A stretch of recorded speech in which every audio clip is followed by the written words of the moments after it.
Salad. അതിന് പ്രധാന ഘടകം മുളപ്പിച്ച പയറാണ്, അതുകൊണ്ടുള്ള ഒരു സാലഡാണ്. അപ്പൊ പയർ ഞാൻ കുറച്ച് ഉപ്പ് പുരട്ടിയിട്ട് ഒന്ന് ആവി കയറ്റാൻ വെക്കുകയാണ്. ഒരു സ്റ്റീമറിൽ ആവി കയറ്റിയില്ലെങ്കിൽ മുളപ്പിച്ച പയർ വെറുതെ കഴിക്കാം എന്നാണ് പറയുന്നത്. അപ്പൊ ഒരു മിനിറ്റ് ഒന്ന് ആവി കയറ്റേണ്ട ആവശ്യമുള്ളൂ. അതില് ഉപ്പ് മാത്രമേ ചേർത്തിട്ടുള്ളൂ. എന്നിട്ട് നമ്മൾ അതൊരു ട്രേയിലേക്ക് അല്ലെങ്കിൽ ഒരു ബൗളിൽ, ഒരു പാത്രത്തിലേക്ക് മാറ്റും.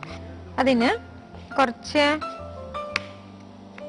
ബാക്കിയൊക്കെ സാലഡിന് ചേർക്കുന്ന പോലെ നമ്മൾ സവാള വട്ടത്തിലരിഞ്ഞതും ഇതുപോലെ അരിഞ്ഞു വെച്ചതും, ടൊമാറ്റോ നമുക്ക് അരിഞ്ഞെടുക്കാം, ക്യാരറ്റ്, മല്ലിയില, കറിവേപ്പില, സാലഡ് വെള്ളരിക്ക, പിന്നെ ഒരു സ്പെഷ്യൽ ഐറ്റമായിട്ട് പച്ച കുരുമുളക് ഇതിനും ഉപയോഗിക്കുന്നുണ്ട്.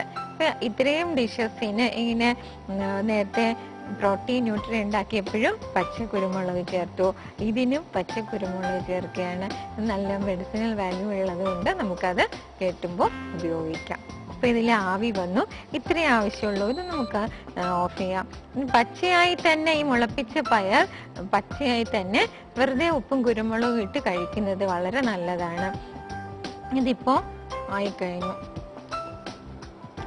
ഒന്ന് ആവി കയറ്റേണ്ട ആവശ്യമേ ഉള്ളൂ, വളരെ സോഫ്റ്റ് ആയി. അത് നമുക്ക് ഒരു പാത്രത്തിലേക്ക് എടുക്കാം. ഇപ്പൊ ഒരുപാട് വെന്ത് പോകേണ്ട ആവശ്യമില്ല. പയറിങ്ങനെ കുരുമുളകും ഉപ്പും ചേർത്ത് ഇതുപോലെ ആവി കയറ്റിയെടുത്ത് വെറുതെ കഴിച്ചാലും നല്ലതാണ്. ഒരു ബൗളിൽ ഉണ്ടെങ്കിൽ ദിവസം ഒരു സ്പൂൺ അല്ലെ 2 സ്പൂണെങ്കിലും മുളപ്പിച്ച പയറ് പ്രത്യേകിച്ചും സ്ത്രീകള് ഒക്കെ കഴിക്കുന്നത് നല്ലതാണ് ആരോഗ്യത്തിന്. രാവിലെ ബ്രേക്ക്ഫാസ്റ്റ് കഴിക്കാനൊന്നും സമയമില്ല എന്ന് പറഞ്ഞ് ഓടുന്ന സമയത്തൊക്കെ ഇതുപോലെ പയർ കൊണ്ട് എന്തെങ്കിലും ഒരു സാലഡെങ്കിലും കഴിക്കാൻ ശ്രമിക്കണം. അപ്പം പയർ മുളപ്പിച്ചത് ഇങ്ങനെ ഉപ്പിട്ടെന്ന് ആവി കയറ്റി വെച്ചു. നമുക്ക് അതിലേക്ക് കുറച്ച് കുരുമുളക് പൊടി ഇടണം. ഇത്തിരി ഉപ്പേ അതിൽ ഞാൻ ഇട്ടിരുന്നുള്ളൂ. കുറച്ച് കുരുമുളക് പൊടി ഇട്ടു.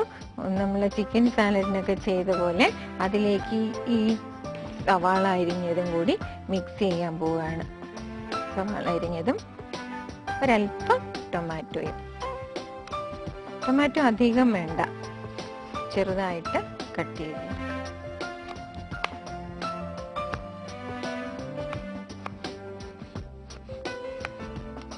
കുറച്ച് ടൊമാറ്റോയും കൂടി അരിഞ്ഞിട്ടുണ്ട്. അപ്പോൾ ഇതില് ചെറിയൊരു പുളി, കുറച്ച് എരിവും ഒക്കെയായി. ഇനി ഇതിൽ നമ്മൾ വേറൊരു കാര്യം കൂടി ചേർക്കുന്നുണ്ട്. നേരത്തെ ചെയ്തതുപോലെ പച്ച കുരുമുളകും കൂടി ഇതിലിടിച്ച് ചേർക്കും. ഒരുപാടെണ്ണം വേണ്ട, നമുക്ക് നേരത്തെ എടുത്തതുപോലെ തന്നെ ഒരു പകുതി തിരി, ഒരു തിരിയുടെ കുരുമുളകിന്റെ ആ തിരിയുടെ പകുതി എടുത്തു. അതിങ്ങനെ ആക്കി കഴിയുമ്പോൾ കറുത്തു പോകും. നേരത്തെ കട്ട് ചെയ്തത് കളർ മാറിക്കഴിഞ്ഞു. പച്ചയായിട്ടാവുമ്പോൾ നമുക്ക് വലിയ എരിവും ഫീൽ ചെയ്യില്ല, നല്ലതാണത്. ഇത്രയും അതിൽ ചേർത്തു. അപ്പൊ ഇത് നമ്മൾ ആ സെൻട്രലിലാണ് വയ്ക്കുക. കുറച്ച് മല്ലിയിലയും കൂടി അതിലേക്ക് ആഡ് ചെയ്യുകയാണ്.